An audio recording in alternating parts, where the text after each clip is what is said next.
വരാനിരിക്കുന്ന ഒരു യുദ്ധത്തെക്കുറിച്ച് പരാമർശിച്ച് വെച്ചിട്ട് ഇന്നേക്ക് 2500 കൊല്ലമായി. അതിനിവർ സ്ട്രോങ് ആയിട്ട് നിൽക്കുന്ന ത്രിമൂർത്തികളാണ്. ഒന്ന് ബെഞ്ചമിൻ നെതന്യാഹു, ഇസ്രായേൽ പ്രധാനമന്ത്രി. 2 American president Donald Trump. 3 Indian പ്രധാനമന്ത്രി നരേന്ദ്രമോദി.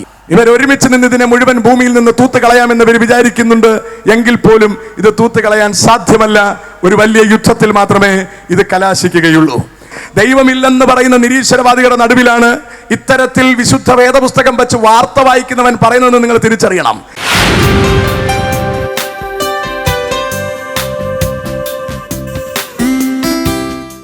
കൃത്യം എവിടാണോ കർത്താവ് കെട്ടഴിച്ചത് അവിടെ തന്നെ ചെകുത്താൻ ആണിവച്ചു.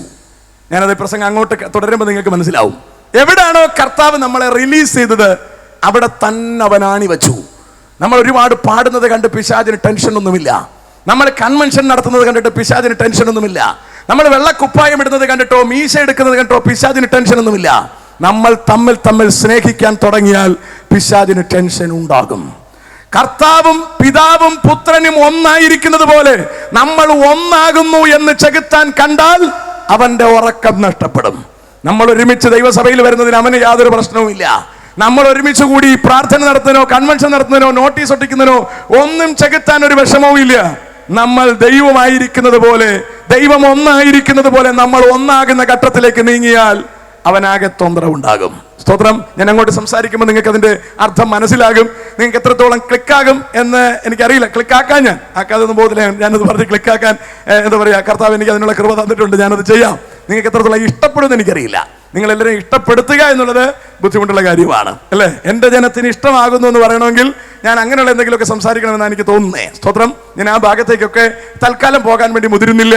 കർത്താവിനെ ഏൽപ്പിച്ച ഭാഗത്തിലൂടെ ഞാൻ കടക്കുവാനാണ് താല്പര്യപ്പെടുന്നത്. നിങ്ങൾ ഒരു കാര്യം ഉറപ്പിച്ചറിയണം, നമ്മുടെ കർത്താവിന്റെ വരവ് വാതിൽക്കലാണ്. ഇനി ഒരുപാട് നീളം ഇവിടെ നിന്ന് കറങ്ങാൻ പറ്റുമെന്നൊന്നും നിങ്ങൾ വിചാരിക്കരുത്, അല്ലേ? ഞാൻ ഇന്നൊരു യൂട്യൂബ് വീഡിയോ വരുന്നതിന് തൊട്ട് മുമ്പ് അപ്ലോഡ് ചെയ്തിട്ടുണ്ട്. അതിൽ ഞാൻ പറഞ്ഞിരിക്കുന്ന ഒരു കാര്യം ഇസ്രായേലിൽ നടക്കുന്ന ഒരു യുദ്ധത്തെ കുറിച്ചാണ്. നിങ്ങൾക്ക് എല്ലാവർക്കും പരിചിതമുണ്ടാകും. ഇസ്രായേലിൽ ഇസ്ലാം വച്ചിരിക്കുന്ന 2 പ്രധാനപ്പെട്ട ക്ഷേത്രങ്ങളുണ്ട്, അല്ലെങ്കിൽ ടെമ്പിളുകളുണ്ട്. ഒന്ന് അൽ അക്സ എന്ന് പറയും, ഒന്ന് ഡോം ഓഫ് ദ റോക്ക് എന്ന് പറയും.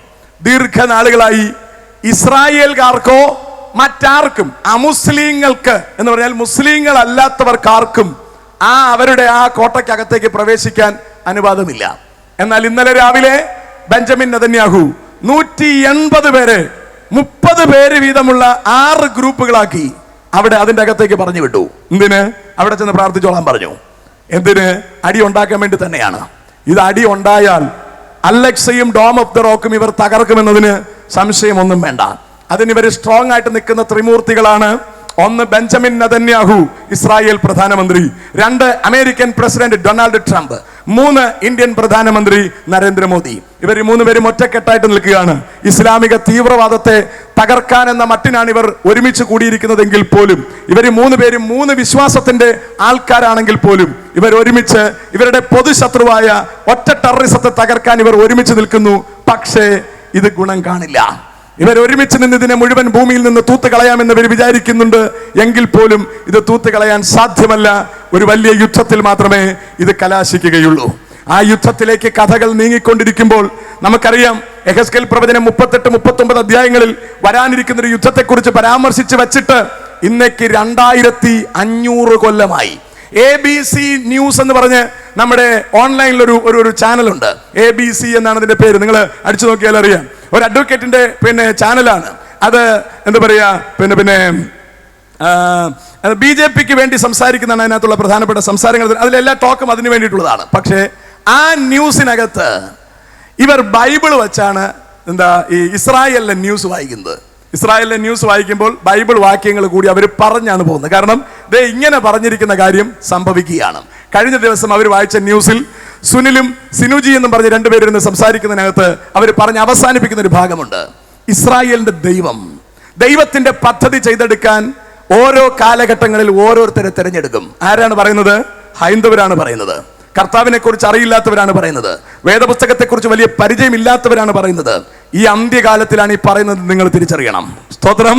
ദൈവമില്ലെന്ന് പറയുന്ന നിരീശ്വരവാദികളുടെ നടുവിലാണ് ഇത്തരത്തിൽ വിശുദ്ധ വേദപുസ്തകം വെച്ച് വാർത്ത വായിക്കുന്നവൻ പറയുന്നതെന്ന് നിങ്ങൾ തിരിച്ചറിയണം.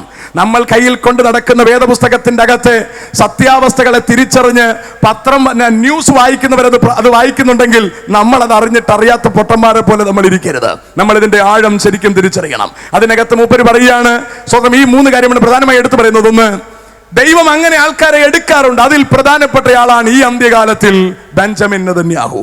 2, അയാളെ സപ്പോർട്ട് ചെയ്യാൻ വേണ്ടി ഡൊണാൾഡ് ട്രംപ്. 3, അയാൾ തന്നെ പറയുകയാണ് നമ്മുടെ ഇന്ത്യൻ മണ്ണിൽ നിന്ന് ശ്രീ നരേന്ദ്രമോദി. ഇത് പറഞ്ഞാണ് ആ വീഡിയോ അവസാനിപ്പിക്കുന്നത്. ഞാൻ പറഞ്ഞതിന്റെ അർത്ഥം, നാട്ടുകാർക്ക് പോലും യേശുവിനെ തിരിച്ചറിയാത്ത നാട്ടുകാർ, കർത്താവ് പറഞ്ഞിരിക്കുക, ലോകമോ എന്നെ അറിയില്ല.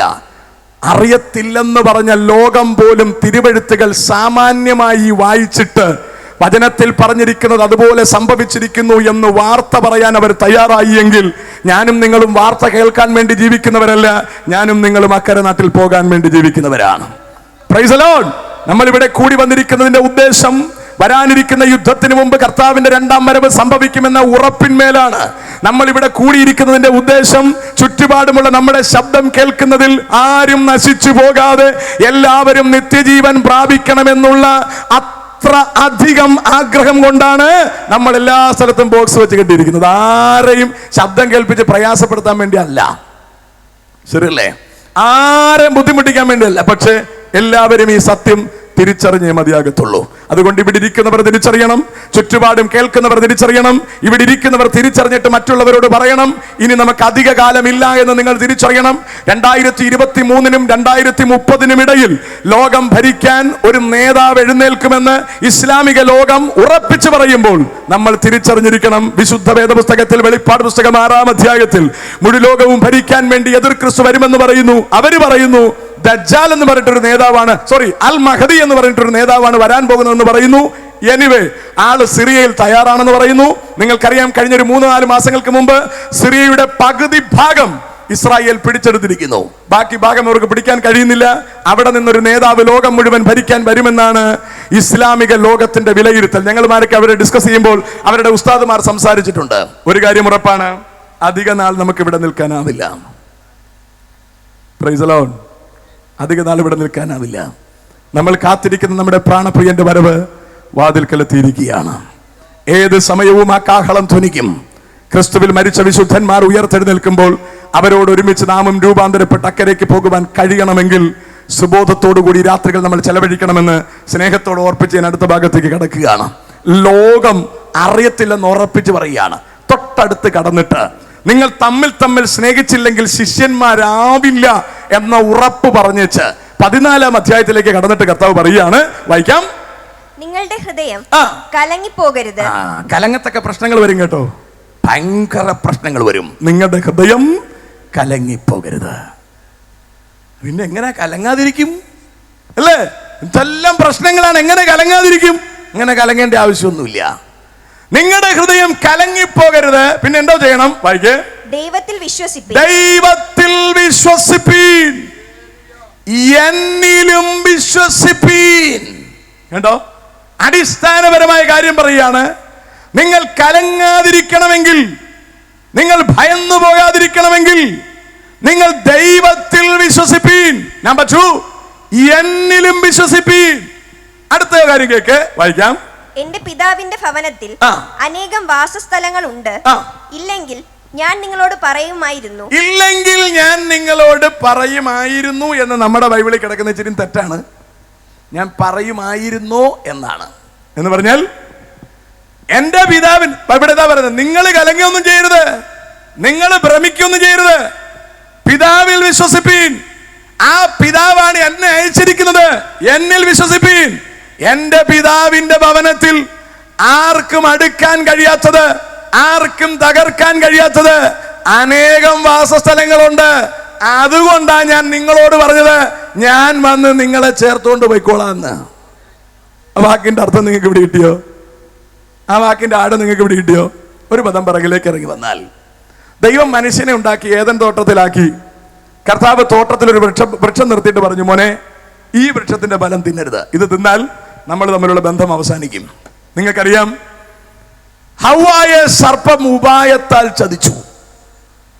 ഹവ്വായുടെ അടുക്കൽ സർപ്പം ചെന്ന്, അല്ലെങ്കിൽ ചെകുത്താൻ സർപ്പത്തിന്റെ അകത്ത് പ്രവേശിച്ചിട്ട് ചെന്ന് ഒരു 2-3 വാഗ്ദാനം കൊടുത്തു. ആദ്യം ചെന്ന് ചോദിച്ചത്, ഏതെങ്കിലും വൃക്ഷത്തിന്റെ ഫലം വാസ്തവമായി തിന്നരുതെന്ന് കൽപ്പിച്ചിട്ടുണ്ടോ? അപ്പൊ പുള്ളിക്കാരി കുറച്ച് ആത്മാവ് കൂടുതലായി, അല്ലേ, ഇംബാലൻസ് ആയി. പുള്ളിക്കാരി പറഞ്ഞു, തിന്നരുതെന്ന് മാത്രമല്ല തുടരുതെന്നും പറഞ്ഞിട്ടുണ്ട്. അപ്പോഴത്തേക്ക് പിശാചിന് മനസ്സിലായി ഇവർ ഈസി ആയിട്ട് താഴെ പോകും. വചനത്തിൽ പറഞ്ഞിരിക്കുന്ന ചെയ്യുകയും വേണം, അതിന്റെ അപ്പുറത്ത് കയറുകയും ചെയ്യരുത്. സ്തോത്രം. അടുത്ത് പറയുന്നത് കേട്ടോ. അടുത്ത് ചെകുത്താൻ പറയാണ്, പേടിക്കൊന്നും വേണ്ട, ഈ വൃക്ഷത്തിന്റെ ഫലം തിന്നുന്ന നാളിൽ നീ മരിക്കില്ല, നിശ്ചയം. ആരാ പറയുന്നത്? ചെകുത്താനാ പറയുന്നേ. നിശ്ചയം മരിക്കൂലെന്ന് മാത്രമല്ല, നിന്റെ കണ്ണ് തുറക്കും, നീ ദൈവത്തെ പോലെ ആകും. പട ഓഫർ കൊടുക്കുകയാണ്, അല്ലേ? അവൻ ഈ ഓഫർ എല്ലാം കൊടുക്കുന്നതിൽ ഒറ്റ ഉദ്ദേശമേ ഉള്ളൂ, ഏതു വിധേനയും ഇവളെ കൊണ്ട് ഇത് തീറ്റിച്ച് ദൈവത്തിൽ നിന്ന് അകറ്റുക. നിങ്ങൾ അറിയണം, ആ ചെകുത്താന് പറ്റിയത് എന്താണ്? അവൻ ദൈവത്തോടൊപ്പം ഇരിക്കാൻ ശ്രമിച്ചു, ദൈവം അവനെ വെട്ടി താഴെ ഇട്ടു. അവൻ ഈ സ്ത്രീയുടെ അടുത്ത് പറഞ്ഞ എന്താണ്? നിങ്ങളിത് തിന്നാ ദൈവത്തെ പോലെ ആവും. കാരണം അവനറിയാം, ദൈവത്തെ പോലെ ആവാൻ ഇവർ ശ്രമിച്ചാൽ ദൈവം ഇവരെ പുറത്താക്കുമെന്ന് ഉറപ്പായിട്ടും അവനറിയാം. അതുകൊണ്ട് ആ സാധനം തന്നെ ഇഞ്ചക്ട് ചെയ്തു. ആന്റി അറിഞ്ഞില്ല, ചെകുത്താനാണ് സംസാരിച്ചതെന്ന് അറിഞ്ഞില്ല, ആ സംസാരത്തിൽ ചതിവുണ്ടെന്ന് അറിഞ്ഞില്ല. അവരത് കഴിച്ചു, ദൈവത്തിൽ നിന്ന് അകന്നുപോയി. ഈ മനുഷ്യന് ദൈവത്തിന്റെ അടുക്കൽ വരാൻ കഴിയുന്നില്ല. ആ മനുഷ്യന് ദൈവത്തിന്റെ അടുക്കൽ വരാൻ കഴിയാത്ത ഘട്ടത്തിലാണ് പിതാവായ ദൈവം തൻ്റെ പുത്രനെ പറഞ്ഞു വിട്ടത്. മനുഷ്യ സാദൃശ്യത്തിൽ, നമ്മുടെ ജഡത്തിന്റെ സാദൃശ്യത്തിൽ, ന്യായപ്രമാണത്തിന് കഴിയാഞ്ഞതിനെ ചെയ്യാൻ, ദൈവത്തിൽ നിന്ന് അകന്നുപോയ മനുഷ്യനെ അടുപ്പിക്കാൻ ആ കർത്താവായ യേശുക്രിസ്തു ഭൂമിയിലേക്ക് ഇറങ്ങി വന്നു. അവൻ സ്വന്തത്തിലേക്ക് വന്നു, സ്വന്തമായവർ കൈക്കൊണ്ടില്ല. കണ്ടോ? കർത്താവ് അടുത്ത് വാതിൽ തുറന്നിട്ട് പറഞ്ഞു, പുറത്തുള്ള ആർക്ക് വേണമെങ്കിലും എൻ്റെ അടുക്ക വരാം. അതാ യേശുക്രിസ്തു പറഞ്ഞത്, നിങ്ങളുടെ ഹൃദയം കലങ്ങരുത്, എൻ്റെ പിതാവിന്റെ ഭവനത്തിൽ ഇനി സ്ഥലമുണ്ട്. നിങ്ങളെ തോട്ടത്തിൽ നിന്ന് പുറത്താക്കേണ്ടി വന്നത് അന്നത്തെ സാഹചര്യത്തിലാണ് എന്ന് പറഞ്ഞാൽ, നിങ്ങൾ അന്ന് ചെകുത്താൻ പറഞ്ഞത് കേട്ട് നിങ്ങൾ വൃക്ഷഫലം തിന്നതുകൊണ്ടാണ്. നിങ്ങൾ അറിഞ്ഞുകൊണ്ട് ദൈവത്തിൽ നിന്ന് അകലാൻ വേണ്ടി തിന്നതല്ല. നിങ്ങൾ കബളിപ്പിക്കപ്പെട്ടു പോയതാണ്, നിങ്ങൾ പറ്റിപ്പോയതാണ്. ചെകുത്താൻ നിങ്ങളെ വശീകരിച്ച് തള്ളിയിട്ടതാണ്, അവൻ നിങ്ങളെ വഞ്ചിച്ചു കളഞ്ഞതാണ്, അവൻ നിങ്ങളെ വഴിപിഴപ്പിച്ചതാണ് എന്ന ബോധ്യം നിങ്ങൾക്കുണ്ടെങ്കിൽ കർത്താവിത അടുത്ത ഓപ്ഷൻ വച്ചിരിക്കുന്നു. തന്റെ ഏകജാതനിൽ വിശ്വസിക്കുന്ന ഏവനും നശിച്ചു പോകാതെ നിത്യജീവൻ കൊടുക്കാൻ പിതാവിന് കരുണ തോന്നിയിരിക്കുന്നു. ഇക്കാര്യം വിളിച്ചു പറഞ്ഞിട്ട് പറയുകയാണ്, എന്റെ പിതാവിന്റെ അടുത്ത് വാസസ്ഥലമുണ്ടോ? വിശ്വസിക്കുന്ന ഒരുത്തനും വിഷമിച്ചു പോകേണ്ടതില്ല. ഈ ലോകം നിങ്ങളെ ഒറ്റപ്പെടുത്തിയേക്കാം, എല്ലാവരും നിങ്ങളെ നശിപ്പിക്കാൻ ശ്രമിച്ചേക്കാം. ഭാരപ്പെടണ്ട, നിങ്ങൾ കുലുങ്ങിപ്പോകരുത്, നിങ്ങൾ വിഷമിച്ചു പോകരുത്. പിതാവിൽ വിശ്വസിപ്പിൻ, എന്നിലും വിശ്വസിപ്പിൻ. കാരണം അതിന്റെ കറക്റ്റ് പോയിന്റിലേക്ക് കൊണ്ടുപോകുന്നുണ്ടോ? എന്നിൽ വിശ്വസിപ്പിൻ, എന്റെ പിതാവിന്റെ അടുത്ത് ഇനി വാസസ്ഥലം ഉണ്ടെന്ന്. ഇല്ലെങ്കിൽ ഞാൻ പറയുമായിരുന്നോ? കണ്ടോ? ഇല്ലെങ്കിൽ ഞാൻ പറയുമായിരുന്നോ ഞാൻ സ്ഥലം ഒരുക്കിയിട്ട് വരാന്ന്? നിങ്ങൾ കലങ്ങരുത്, ഞാൻ സ്ഥലം റെഡിയാക്കിയിട്ട് വരാം. പറഞ്ഞതിന്റെ അർത്ഥം കിട്ടുന്നുണ്ടോ? ആരടുത്താ പറയുന്നേ? ശിഷ്യന്മാരടുത്താ പറയുന്നേ. എന്താ ഇത് പറയാനുള്ള കാര്യം? യേശു ക്രൂശിലേക്ക് നടക്കാൻ പോവുകയാണ്. യേശു ക്രൂശിലേക്ക് കയറിയില്ലെങ്കിൽ ഈ ജനത്തിന് വീണ്ടെടുപ്പുണ്ടാവില്ല. ക്രൂശിലേക്ക് കയറുമ്പോൾ ജനം ഇടറുമെന്ന് കർത്താവിന് നന്നായിട്ടറിയാം. മാന്യ സുഹൃത്തുക്കളെ, വർഷത്തിലൊന്ന് ദുഃഖവെള്ളി ആചരിച്ചാൽ മതിയെങ്കിൽ ഇടറേണ്ട ആവശ്യമില്ല.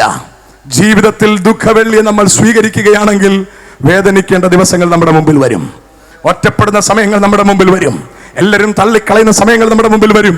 ഗതശമന മുതൽ ഗോൽഗാഥ വരെ കർത്താവായ യേശു അനുഭവിച്ച സകല വ്യഥകളും, കർത്താവിന്റെ പുറകെ ഇറങ്ങിത്തിരിക്കുന്ന സകലവനും അനുഭവിച്ചേ തീരൂ. അത് അനുഭവിക്കാതെ നമുക്കാർക്കും ഈ ലോകത്തിൽ ജയിക്കാൻ ഒക്കില്ല. ഒടുക്കത്തെ ശത്രുവായ മരണത്തെ അടക്കം ജയിക്കാൻ നമുക്ക് കഴിയണമെങ്കിൽ നിസാരമായ ഒരു ജീവിതം കൊണ്ട് സാധ്യമല്ലേ? അല്ല, അതിനെ അനുഭവമാക്കി മാറ്റണം. ആ ക്രൂശിന്റെ കയ്പ് നമ്മൾ അനുഭവിച്ചേ തീരൂ.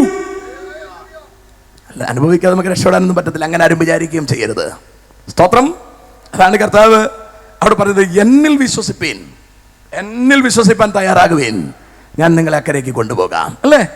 ക്രിസ്തുവിൽ വിശ്വസിച്ച് നാട്ടുകാരൊക്കെ ദുഃഖവെള്ളി ആഘോഷിക്കുന്നത് ഒരാഘോഷമാണ്, അല്ലേ? ഒരാഴ്ചയിൽ അവര് ഇറച്ചി, മീൻ, മുട്ട ഒന്നും തിന്നാതിരിക്കും. ഇപ്പൊ എല്ലാം മേടിച്ച് ഫ്രിഡ്ജിൽ വെച്ചിട്ടുണ്ട്. മറ്റന്നാളാവുമ്പോഴത്തേക്ക് അതൊക്കെ കരിച്ചും പൊരിച്ചും അങ്ങ് കഴിക്കുകയും ചെയ്യും, അല്ലെ? അതോടുകൂടി പ്രോഗ്രാം തീരുകയാണ്, പിന്നെ വേറെ പ്രശ്നമൊന്നുമില്ല. ഞാൻ ഇന്ന് വയനാട് നിന്ന് യാത്ര ചെയ്ത് വരുമ്പോൾ പല സ്ഥലത്തും ഞാൻ കണ്ടത് ആൾക്കാർ കറുത്ത ഉടുപ്പിട്ടുകൊണ്ട് പോവുകയാണ്. അപ്പൊ ഞാൻ എൻ്റെ കൂടെ വന്ന സഹോദരനോട് ചോദിച്ചു, ഇതെന്താണ് ആൾക്കാർ കറുത്ത ഉടുപ്പിട്ടുകൊണ്ട് പോകുന്നത്? അല്ലേ? കുറെ ആൾക്കാർ കറുത്ത ഉടുപ്പിട്ടുണ്ട്. അപ്പൊ അപ്പോഴാ പുള്ളി പറഞ്ഞു, ഇന്ന് ദുഃഖവെള്ളിയാണ്. അപ്പൊ നമുക്കെല്ലാം കോസ്റ്റ്യൂംസ് ഉണ്ട് എന്ന് പറഞ്ഞാൽ ഈസ്റ്ററിന് ഇടാനുള്ള വേറെ ഡ്രസ്സ് ഉണ്ട്, അല്ലെ? ദുഃഖവെള്ളിക്കിടാനുള്ള വേറെ ഡ്രസ്സ് ഉണ്ട്, കല്യാണത്തിനിടാനുള്ള വേറെ ഡ്രസ്സ് ഉണ്ട്, കുർബാനക്കിടാനുള്ള വേറെ ഡ്രസ്സ് ഉണ്ട്. മൊത്തം പടമാണ്, ശരിയല്ലേ? മമ്മൂട്ടിയും മോഹൻലാലും പല വേഷങ്ങളിൽ വരുന്നത് പോലെ നമ്മൾ പല വേഷത്തിൽ വരികയാണ്. ചെകുത്താൻ പോലും പലപ്പോഴും ടെൻഷൻ പിടിച്ചു പോകും, ഇത് ഏതാണ് ഈ സാധനമെന്ന്. ശരിയല്ലേ? വിഷമിക്കേണ്ട കാര്യമൊന്നുമില്ല, നമ്മൾ തിരിച്ചറിയണം, അല്ലേ? പിന്നെ ചിലർ പറയും നമുക്ക് ദുഃഖവെള്ളിയില്ല, ഒന്നുമില്ല. നമുക്ക് ദുഃഖവെള്ളി ഉണ്ടാവണം. ആ കർത്താവിനെ കുറിച്ചുള്ള ദുഃഖം നമ്മുടെ ഉള്ളിൽ ഉണ്ടാകണം. അതിനെ നമ്മുടെ ജീവനായി നമ്മൾ സ്വീകരിക്കണം. 2-3 മണിക്കൂർ നാമധേയ ക്രൈസ്തവർ വേദന അനുഭവിച്ചത് നമ്മുടെ ജീവിതത്തിൽ ഉടനീളം നമ്മൾ അനുഭവിച്ചു കൊണ്ടേയിരിക്കണം. ഒരിക്കൽ പോലും ആ വേദന കുറയാതെ അനുഭവിക്കാൻ നമുക്ക് കഴിഞ്ഞാൽ അത് ഇച്ചിരി പ്രയാസമാണ്. എന്ന് പറഞ്ഞാൽ ഇപ്പം നമ്മൾ ചെയ്യുന്ന പരിപാടി എന്ന് പറഞ്ഞാൽ, ഞാൻ കുറച്ച് നാളുകൾക്ക് മുമ്പ് വെള്ളറടയിൽ നിന്ന് ഇതുപോലൊരു ഈസ്റ്ററിൻ്റെ അന്ന് വെള്ളറട ഒരിടത്ത് പ്രസംഗിച്ച് എനിക്ക് അവിടെ നിന്ന് തിരുവനന്തപുരത്ത് പോകണം. അപ്പം ഞാൻ വെള്ളറടയിൽ പ്രസംഗിച്ചിട്ട് ഞാനിങ്ങനെ കാറിന് തിരുവനന്തപുരത്തേക്ക് പോകുമ്പോൾ വഴിയിൽ വെച്ച് എനിക്കൊരു വഴി തെറ്റുന്നൊരു ഇതുണ്ടായിരുന്നു. എന്നാൽ വഴി മാറി എനിക്കൊരു സംശയം തോന്നി. അപ്പോൾ അവിടെ ഒരു 3-4 പയ്യന്മാരുന്നു. ഞാൻ അവരുടെ കൊണ്ട് നിർത്തിയിട്ട് ട്രിവാൻഡ്രത്ത് പോകുന്ന വഴി ചോദിച്ചു. അപ്പോഴത്തേക്ക് അതിലൊരു പയ്യൻ പറഞ്ഞു, അങ്കളെ ഞാനും അങ്ങോട്ടാണ് വരുന്നത്. ഞാൻ പറഞ്ഞു കയറിക്കൊള്ളാൻ പറഞ്ഞു, അവനെ പിടിച്ച് കയറ്റി. അങ്ങനെ ഞങ്ങൾ പോവുകയാണ്. കുറേ നേരം പോയപ്പോൾ അവനോട് സംസാരിച്ചു, കാര്യങ്ങളൊക്കെ സംസാരിച്ചപ്പോൾ അവൻ പറഞ്ഞു, ഞാൻ ഈ പ്രാവശ്യം ഞാൻ മലയിൽ കയറി. ഞാൻ ചോദിച്ചു എവിടെയാണ്? അപ്പോൾ പറഞ്ഞു ഇങ്ങനെ പിന്നെ കുരിശുമലയുടെ മുകളിലേക്ക് കയറി. ഞാൻ ചോദിച്ചു എന്താണ് അനുഭവം? അപ്പോൾ പുള്ളി എൻ്റെ അടുത്ത് പറയുകയാണ്, ക്രിസ്തു അനുഭവിച്ചത് വല്ലാത്ത വേദന തന്നെ. ഞാൻ ചോദിച്ചു എന്ത് പറ്റി? ഭയങ്കര പാടാണ് അങ്കളെ മേളിൽ കയറി പറ്റാൻ. ഞാൻ മനസ്സിലാവും. അപ്പൊ കൊച്ചു പയ്യന്റെ മനസ്സിൽ ചിന്തിച്ചു വെച്ചിരിക്കുന്നത് ഒരു വലിയ മലയുടെ മുകളിലേക്ക് കയറുന്ന അത്ര പ്രയാസമാണ് യേശു അനുഭവിച്ചതെന്നാണ്.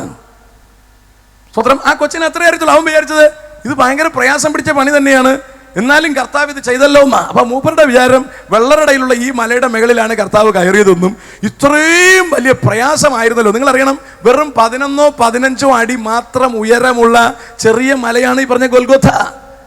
അത് കയറാൻ ഇത്രയും വലിയ മലയുടെ മണ്ടിൽ നിങ്ങൾ ഇങ്ങനെ കയറിപ്പോയി അതിന്റെ റിസ്ക് നിങ്ങൾ അനുഭവിക്കേണ്ട കാര്യമൊന്നുമില്ല.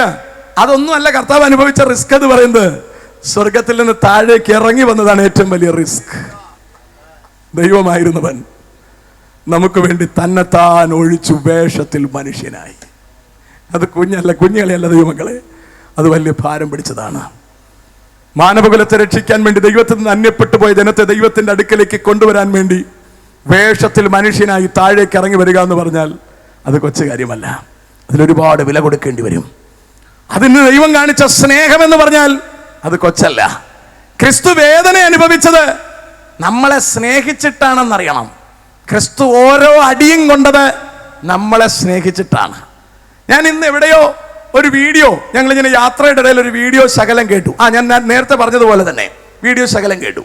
അപ്പൊ അതിൽ പഴയ പാഷൻ ക്രൈസ്റ്റ് സിനിമയുടെ ഒരു ഭാഗം അതിനകത്ത് കാണിക്കുന്നുണ്ട്.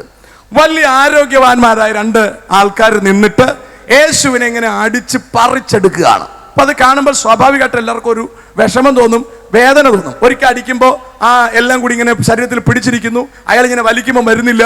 അയാൾ ആഞ്ഞ് വലിക്കുമ്പോൾ ഇങ്ങനെ ശരീരഭാഗം എല്ലാം കീറി വരുന്നു. അപ്പൊ അത്ര അങ്ങനെ കാണിക്കുന്നത് അതിനൊരു മൈലേജ് കിട്ടാൻ വേണ്ടിയിട്ടാണ്. ഞാൻ പറഞ്ഞു മനസ്സിലായോ? ആ അടിച്ച ചാട്ട ഒരു ചെറിയ പയ്യൻ നിന്ന് അടിച്ചാൽ പോലും താങ്ങാൻ പറ്റുന്നതല്ല. സിനിമ ആയതുകൊണ്ടാണ് വലിയ ആളിനെയൊക്കെ നിർത്തി നമ്മളെ പ്രകമ്പനം കൊള്ളിപ്പിക്കുന്നത്. ആ വച്ചിരിക്കുന്ന ചാട്ടവാറ് കൊണ്ട് ഒരടി നമുക്കാർക്കും താങ്ങാൻ പറ്റത്തില്ല. ക്രിസ്തു ഇത് അറിഞ്ഞിട്ട് തന്നെയാണ് ഇറങ്ങി വന്നത്. സിനിമയിൽ കാണുന്നത് പോലെ ഒന്നുമല്ല ഇതിന്റെ കഥ. ഈ അടി കൊണ്ടതും വേദനിച്ചതിനേക്കാൾ ഒക്കെ വലുതാണ് സ്വർഗത്തിൽ നിന്ന് തന്നെത്താൻ ഒഴിച്ചത്. കെനോസിസ് എന്ന് പറഞ്ഞ വലിയ കാര്യ. നമ്മളിൽ എത്ര പേർ തന്നെത്താൻ ഒഴിക്കും ദൈവമക്കളെ? നമ്മൾ നമ്മുടെ അഹങ്കാരം ഒന്ന് ഒഴിച്ചു വെച്ചിരുന്നെങ്കിൽ നമുക്ക് മറ്റുള്ളവരോട് സംസാരിക്കാൻ കഴിയുമായിരുന്നു, മറ്റുള്ളവരെ സ്നേഹിക്കാൻ നമുക്ക് കഴിയുമായിരുന്നു. മറ്റുള്ളവരെ നമുക്ക് സ്നേഹിക്കാൻ കഴിഞ്ഞിരുന്നു എങ്കിൽ അവർ നമുക്ക് ദ്രോഹം ചെയ്തിരിക്കാം. യേശുവിന് യൂദ ചെയ്തതിന്റെ അത്രയും ദ്രോഹം നിങ്ങൾക്കാരെങ്കിലും ചെയ്തിട്ടുണ്ടോ? യേശുവിന്റെ കൂടെ നടന്ന 3 ശിഷ്യന്മാരുണ്ട്. 1 യോഹന്നാൻ, 2 യാക്കോബ്, 3 പത്രോസ്. പത്രോസ് വാളും കൊണ്ട് കർത്താവിന്റെ കൂടെ നടക്കുകയാണ്. ഒരവസരം കിട്ടിയാൽ ആഭ്യന്തരമന്ത്രിയാകാൻ. സെബദിയുടെ ഭാര്യ പറഞ്ഞു വച്ചിരിക്കുകയാണ്, നീ രാജത്വം പ്രാപിച്ചു വരുമ്പോ എന്റെ 2 പിള്ളേരെ വേണം ഇടത്തും വലത്തും ഇരുത്താൻ, വേറെ ഒരുത്തനെ ഇരുത്തരുത്. പത്രോസ് എന്റെ പിറകെ നിൽക്കുകയാണ്, അവനെ ഒന്നും ഇരുത്തിക്കളയരുത്, എന്റെ മക്കളെ 2 പേരെ ഇരുത്തണം. യോഹന്നാനും യാക്കോബും അത് കണ്ടു തന്നെയാണ് സോപ്പിട്ട് കൂടെ നിൽക്കുകയാണ്. ഗതസമനയിലേക്ക് വരുമ്പോൾ യവന്മാരകത്ത് കിടക്കുന്നില്ല, ഒരു വെളിയിലിരിക്കുക. നിങ്ങൾ നോക്കിയേ, അമ്മ റെക്കമെൻഡ് ചെയ്തിരിക്കുക എൻ്റെ പിള്ളേരെ ഇടത്തും വലത്തും ഇരുത്തിക്കൊണ്ടുവന്ന്. കർത്താവ് എന്തോ പറഞ്ഞേ? ഞാൻ കുടിക്കുന്നത് കുടിക്കുമെങ്കിൽ ഇരുത്തിക്കൊള്ളാം. അമ്മ പറയാ പിള്ളേർ ഈസി ആയിട്ട് കുടിക്കും അല്ലേ? അമ്മമാരെപ്പോഴും അങ്ങനെ മക്കളെ താങ്ങിയേ പറയത്തുള്ളൂ അല്ലേ? വെഞ്ഞാറമൂടെ വെമ്പായത്തോ ഒരു ചെറുക്കൻ ചുറ്റിക കൊണ്ട് അമ്മയെ അടിച്ച് കൂടെ ഉണ്ടായിരുന്ന എല്ലാത്തിനെയും അടിച്ചു കൊന്നു. പോലീസുകാർ പറഞ്ഞു അങ്ങനെയൊന്നുമല്ല, ഞാൻ കട്ടിലിൽ നിന്ന് വീണതാണ് എന്ന് പറഞ്ഞാൽ ആ മകനെ സ്പെയർ ചെയ്യാൻ വേണ്ടി പറഞ്ഞതാണ്. എല്ലാ അമ്മമാരും അങ്ങനെയാണ്. ആരും മക്കളെ അങ്ങനെ ഒറ്റ കൊടുക്കാറില്ല. തല്ലിക്കൊന്നാൽ പോലും ആ ബോഡിക്ക് പോസ്റ്റ്മോർട്ടം റിപ്പോർട്ടിൽ പറയാൻ പറ്റുമെങ്കിൽ ഞാൻ ബാത്റൂമിൽ വഴുതി വീണതാണെന്ന് പറയും. അതാണ് അമ്മയുടെ സ്നേഹം. ആ അമ്മ കൈവിട്ടാൽ പോലും നമ്മുടെ കർത്താവ് കൈവിടില്ലെന്നാ പറഞ്ഞേ. നിങ്ങളതിൻ്റെ ആഴമറിയണം. ഇവിടെ അമ്മ റെക്കമെൻഡ് ചെയ്തിരിക്കുക എൻ്റെ പിള്ളേരെ സൈഡിൽ ഇരുത്തിക്കോണം. കർത്താവ് പറഞ്ഞു ഞാൻ കുടിക്കുമെങ്കിൽ ഇരുത്തിക്കോളാം. അവർ പറഞ്ഞു കുണ്ടേ, അവര് കുടിക്കും. നിങ്ങൾ നോക്കിയേ, ഗതസമന തോട്ടത്തിനകത്ത് കയറുമ്പോൾ യവന്മാര് വെളിയിൽ കിടന്ന് ഉറങ്ങുകയാണ്. ഇതാണ് അവന്മാരെ കുടി. നമ്മൾ ഒറ്റയ്ക്കായി പോകുന്നത് മക്കളെ. ഒരു വേദനയുടെ നടുവിൽ നമുക്ക് വേണ്ടി പ്രാർത്ഥിപ്പാൻ ചിലപ്പോൾ ആരും കാണില്ല. എല്ലാരും പാരിൽ കൈവിട്ടാലും എന്നെ കരുതുന്ന കർത്താവു നീ അല്ലേ? എല്ലാരും പോകും. കൂടെ നിൽക്കാന്ന് പറഞ്ഞ ഭാര്യ ഉണ്ടാവില്ല, കൂടെ നിൽക്കാന്ന് പറഞ്ഞ ഭർത്താവ് ഉണ്ടാവില്ല, മക്കൾ ഉണ്ടാവില്ല, ആരും കാണില്ല. ക്രിസ്തു ഗതസമനയിൽ ഒറ്റയ്ക്കായി പുറത്തു വന്നിട്ട് പറയുകയാണ്, എടാ ഒരു നാഴിക എൻ്റെ കൂടെ ഉറക്കൊണ്ടിരിക്കാൻ പറ്റത്തില്ലേ? അവന്മാർ ആരോ ഉറക്കത്തിൽ ചോദിക്കുക, കർത്താവെ പണി തീർന്നോ, പോവാമോ? ഉണ്ടോ? 3 വട്ടം കർത്താവ് വന്ന് ചോദിച്ചു, ഒരു നാഴിക ഇരിക്കാൻ പറ്റുമോ? അവന്മാർ ഇരുന്നില്ല.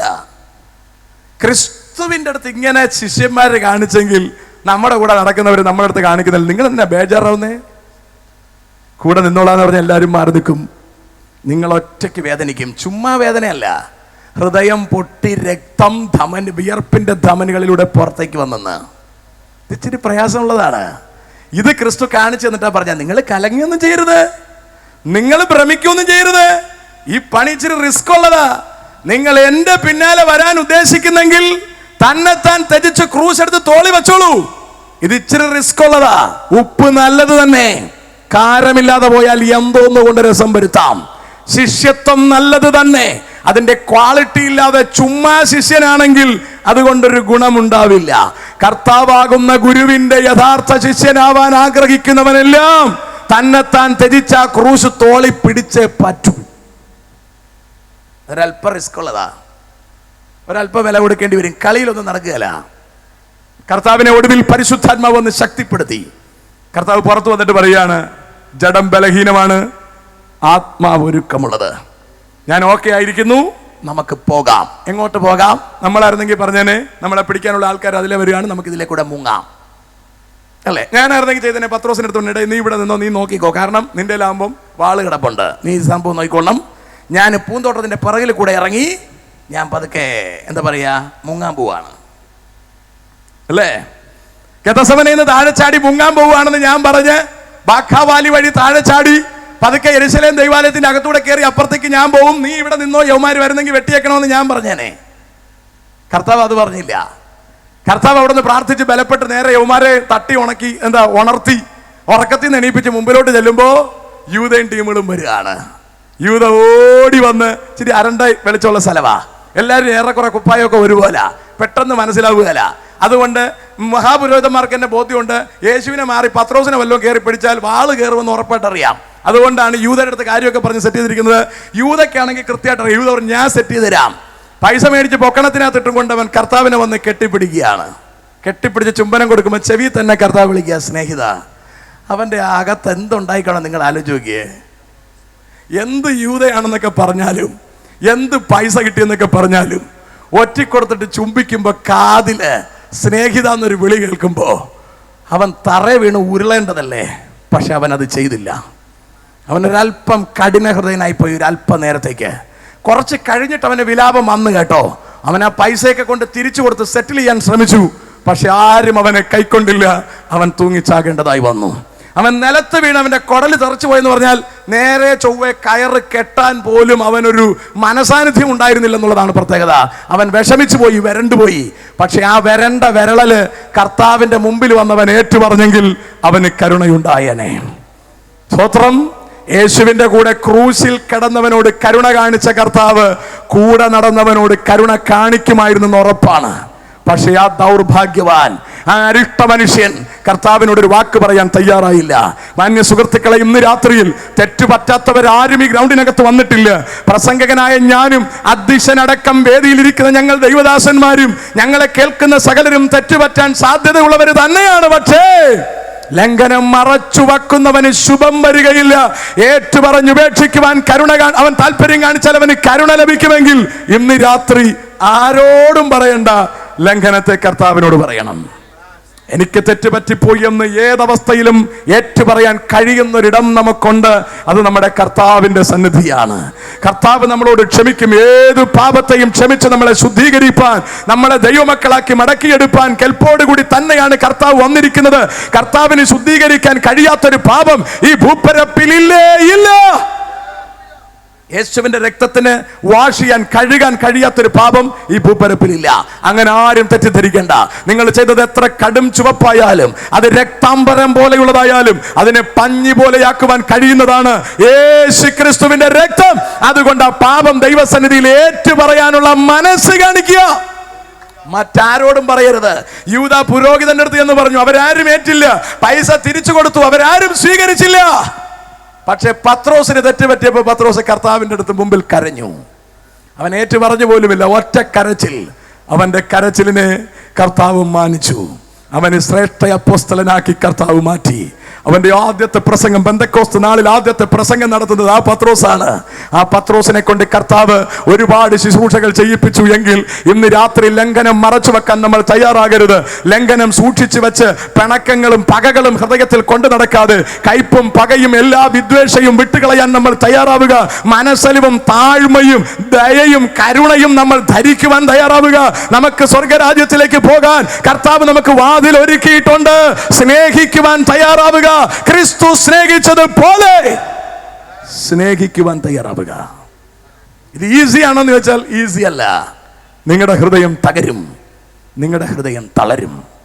അവിടെ തൊട്ട് ക്രൂശ് വരെ കർത്താവ് അനുഭവിച്ചത് കുറഞ്ഞ വേദനയൊന്നുമല്ല. അതിവിടെ റോഡിൽ നമ്മൾ കാണിക്കുന്നത് പോലത്തെ വേദനയൊന്നുമല്ല. കർത്താവ് ശരിക്കും ആർക്കും വ്യാഖ്യാനിക്കാൻ കഴിയാത്ത വിധം കർത്താവ് നമുക്ക് വേണ്ടി മുറിപ്പെട്ടു, അല്ലേ? ചിലരൊക്കെ പറയാറുണ്ട് കർത്താവിന്റെ കഷ്ടാനുഭവം ക്രൂശ് മുതൽ, അല്ലെങ്കിൽ എന്താ പറയാ, യേശുവിനെ പിടിച്ചുകൊണ്ടുപോയി ന്യായാസനത്തിൽ നിർത്തുന്നത് മുതൽ ക്രൂശീകരണം വരെ എന്ന്. അല്ല, ക്രിസ്തുവിന്റെ കഷ്ടത ഇപ്പോഴും തുടരുകയാണ്. ഇപ്പോഴും അവൻ മഹിമയുടെ വലത് ഭാഗത്ത് നമുക്ക് വേണ്ടി പക്ഷപാതം ചെയ്തുകൊണ്ടിരിക്കുകയാണ്. ഇന്ന് രാത്രിയിലും പ്രസംഗിക്കുന്ന എനിക്ക് വേണ്ടിയും കേൾവിക്കാരായ നിങ്ങൾക്ക് വേണ്ടിയും നമ്മുടെ കർത്താവ് സ്വർഗത്തിൽ മഹിമയുടെ വലത് ഭാഗത്ത് പക്ഷപാതം ചെയ്തുകൊണ്ടിരിക്കുകയാണ്. നമ്മൾ മാനസാന്തരപ്പെടുമെന്ന ഏറിയ പ്രതീക്ഷയോടെ നമ്മുടെ കർത്താവ് ഇരിക്കുകയാണ്. നമുക്കുള്ള മുഴുവൻ വിലയടച്ചിട്ട് നമ്മുടെ കർത്താവ് സ്വർഗത്തിൽ ഇരിക്കുകയാണ്. അത് കൊച്ചു കാര്യമല്ല, അത് ചെറിയ കാര്യമല്ല, അത് വലിയ കാര്യമാണ്. അത് വലിയ കാര്യമാണ്. ആ ദൈവത്തിൻ്റെ ആ സ്നേഹത്തെ തിരിച്ചറിയാൻ എനിക്ക് നിങ്ങൾക്കും കഴിയണം, ദൈവമക്കളെ.